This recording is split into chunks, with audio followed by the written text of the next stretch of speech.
Sri Mulyani sudah gelontorkan Rp190 triliun untuk bayar PNS tahun ini.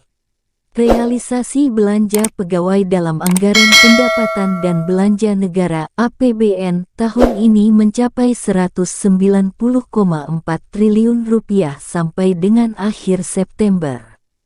Pengeluaran ini mencakup berbagai keperluan, seperti pembayaran gaji PNS hingga pembayaran untuk uang lembur dan lainnya.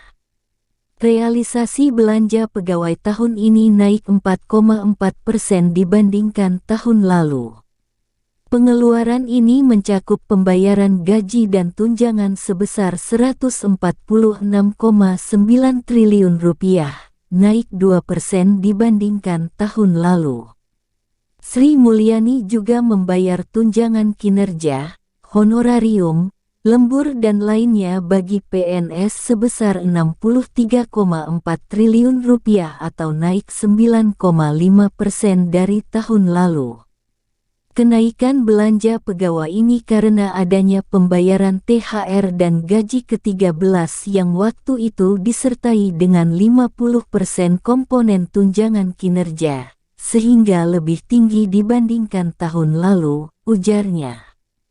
Pendapatan negara nyaris tembus Rp2.000 triliun, APBN surplus di September. Pendapatan negara nyaris tembus Rp2.000 triliun, APBN surplus di September. Belanja untuk gaji pegawai sepanjang 9 bulan tahun ini merupakan yang tertinggi setidaknya dalam 4 tahun terakhir. Realisasi ini bahkan lebih tinggi dibandingkan periode Januari-September tahun 2019 atau sebelum pandemi yang mencapai Rp184,7 triliun. Belanja pegawai memang sempat turun selama 2 tahun pertama pandemi tahun 2020 sampai tahun 2021. Hal ini seiring pemerintah juga mencabut komponen tunjangan kinerja dalam pencairan THR dan gaji ke-13 PNS. Namun pemerintah kemudian kembali memberikan tukin ke PNS tahun ini. Adapun THR dan gaji ke-13 yang diberikan ke PNS tahun ini berupa gaji pokok, tunjangan melekat dan tunjangan kinerja 50%. Alokasi anggarannya mencapai sekitar Rp70 triliun untuk jutaan PNS pusat dan daerah serta pensiunan. Sri Mulyani senang belanja pegawai daerah turun, apa artinya? Sri Mulyani senang belanja pegawai daerah turun, apa artinya?